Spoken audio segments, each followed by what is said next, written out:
going to do a review 6 months with the Mavic Air 2. Alright, so without any further ado, let's get into some of the likes that I have for this drone. Number one, it's small. You get it folded up, this thing fits right in the palm of your hand.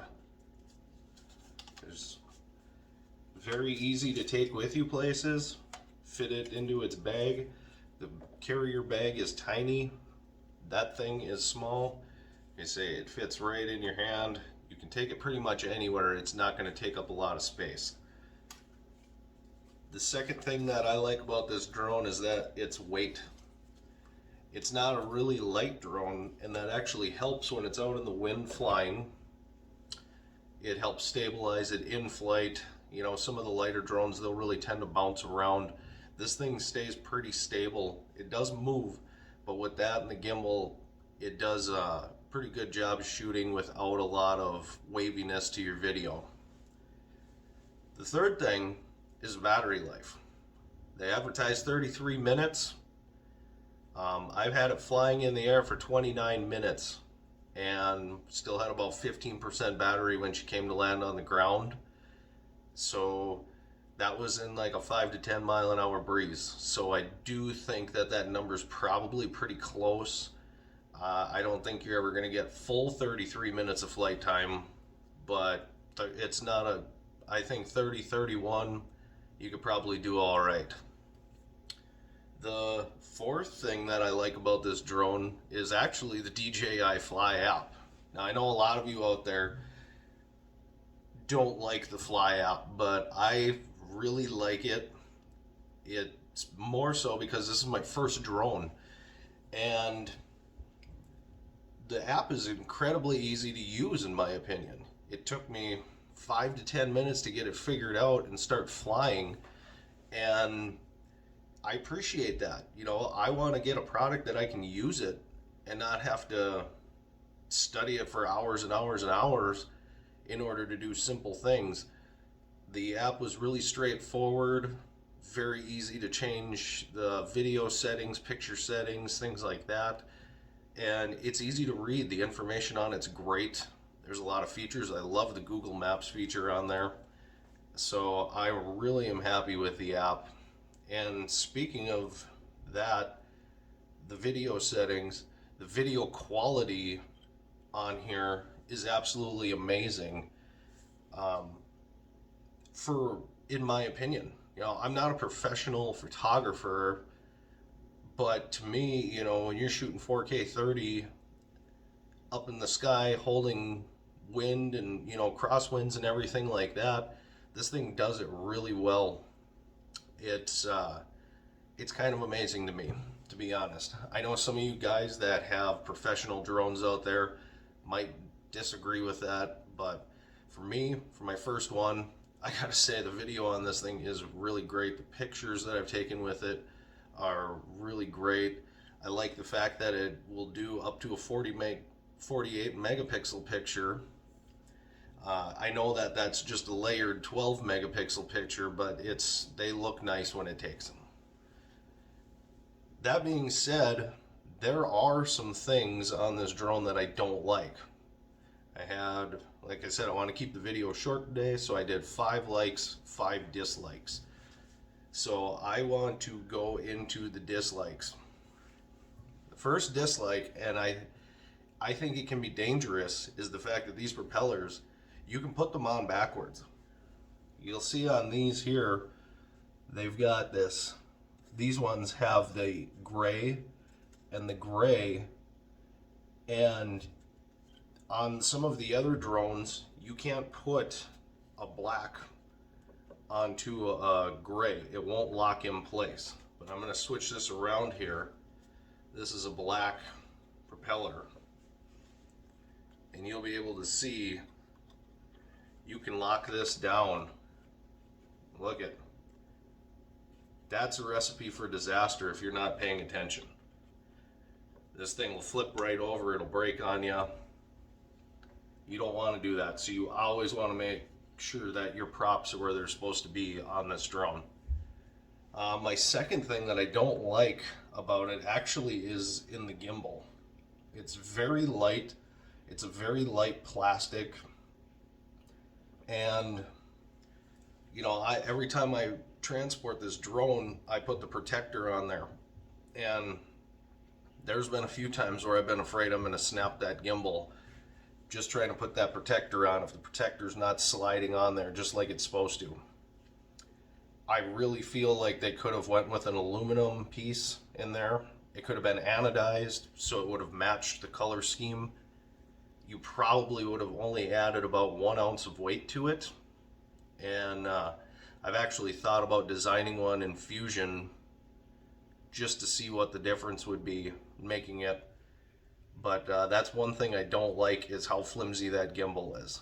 Like I said, it still takes great pictures, it still takes great video, but I just think that, that's a very important piece on here, and I feel like it could have been built a little beefier. The third thing that I've been having issues with has been range interference. My house is out in the country. I don't have power lines everywhere. I don't have buildings everywhere. There's trees, but there's not a lot, and they're not really all that tall. I have fields next to my house. I put this thing up in the air and I send it over those fields, direct line of sight, and there's a lot of times where a mile is about all I'm able to go out.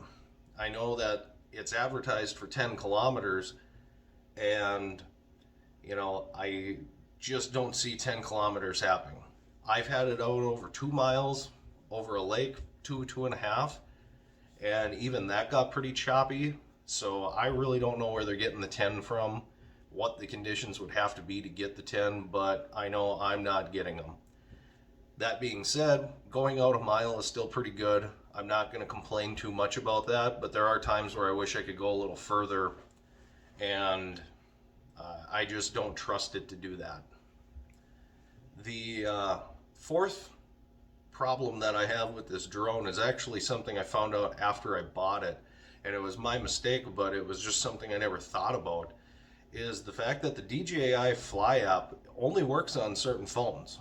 They have a list on their website, I found out after the fact, and my phone that I had didn't work at the time. So I ended up having to use my wife's phone for the first 2 months that I operated this until I went and got a different phone, and that was something that was really irritating to me, that app couldn't run on the current phone that I had.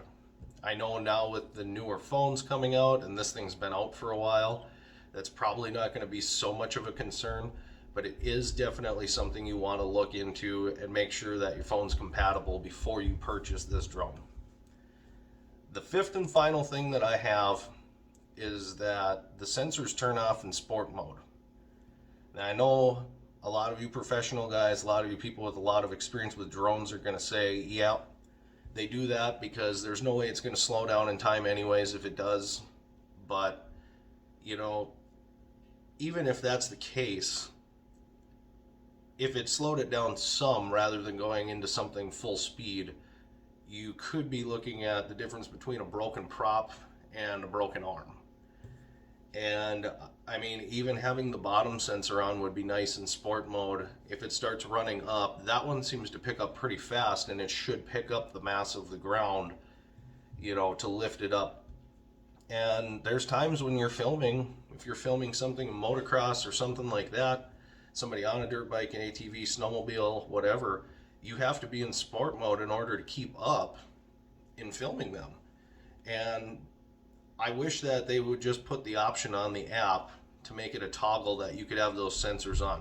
Like I said, I know that it's probably not going to stop it from hitting, but if it could lessen the impact, that'd be great. And other than that, for me personally, for my first drone, I've been really impressed with this thing.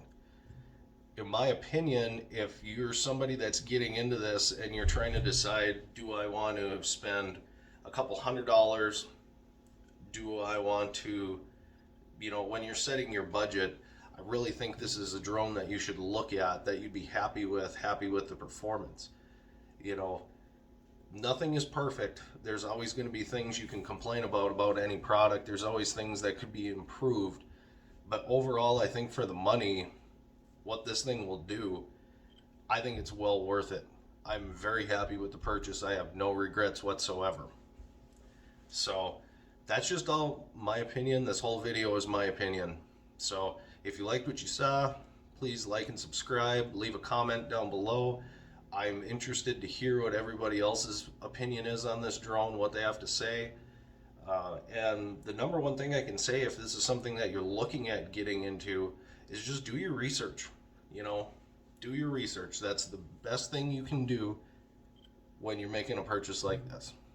So I want to thank everybody for your time. I hope that this video has helped you answer any questions. If you have some questions, leave them in the comments. I'll try to get back to you. Once again, this is my 6-month review. Stay tuned. I've got some footage from the drone so you can see what it's like when it's out flying. And hopefully that'll give you some insight too as to what your videos can look like. And remember, I'm not a professional, just the everyday average guy. So thanks again.